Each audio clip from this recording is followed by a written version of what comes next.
اهلا وسهلا بمشاهدي سبورت انسايدر بحلقه جديده رح نخصصها للحديث عن الاسماء الاربع المرشحه لمنصب وزير الشباب والرياضه السوري. طبعا لازم نوه بانه في حلقه سابقه بامكانكم متابعتها ايضا تحدثت عن اسمين تم ترشيحهم لهذا المنصب، لكن الاسبوع الفائت تم اضافه ايضا اربع اسماء لهذا المنصب راح احكي عنها. لكن بالبدايه بذكركم بانه آه، تضغطوا على زر الجرس، تضغطوا على زر الاشتراك أيضا لمتابعة الحلقات القادمة التي سأخصصها أيضا للحديث عن المزيد من الملفات السورية السرية في مجال الرياضة وأيضا تحديدا في مجال كرة القدم.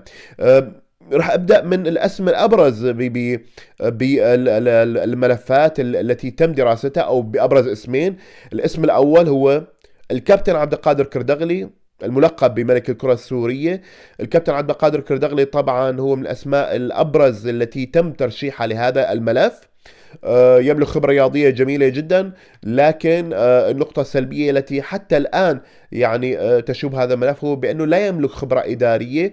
لذلك كان هناك حديث على أنه يجب الاستعانة بمستشارين وبنواب يملكون خبرة إدارية في حال تم ترشيحه لهذا المنصب، أو تم يعني تم وضعه في هذا المنصب.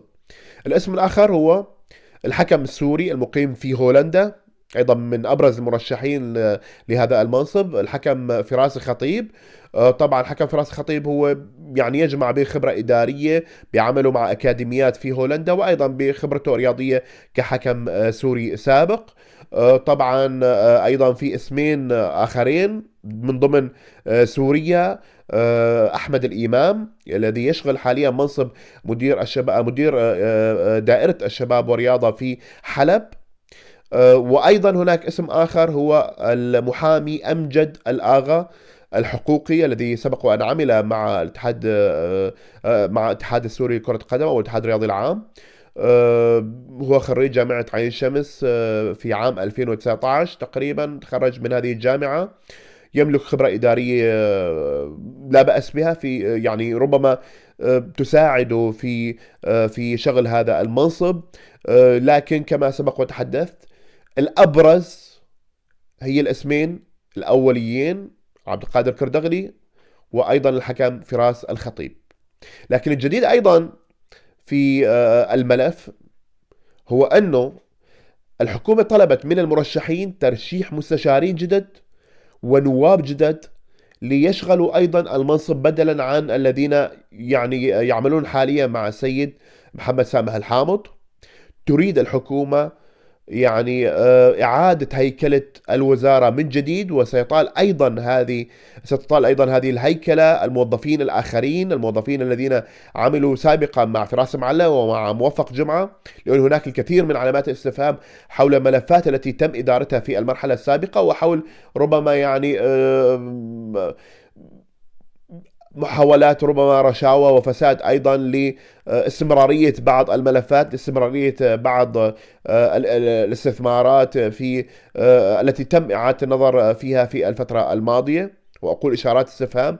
لذلك أعتقد بأننا سنشاهد أيضا ونشهد مرحلة مهمة جدا للكرة السورية في المستقبل القريب، لأنه التركيز سيكون منصب أكثر على كرة القدم في المرحلة القادمة، كون المرشحين الأربعة يعني لديهم باع في كرة القدم.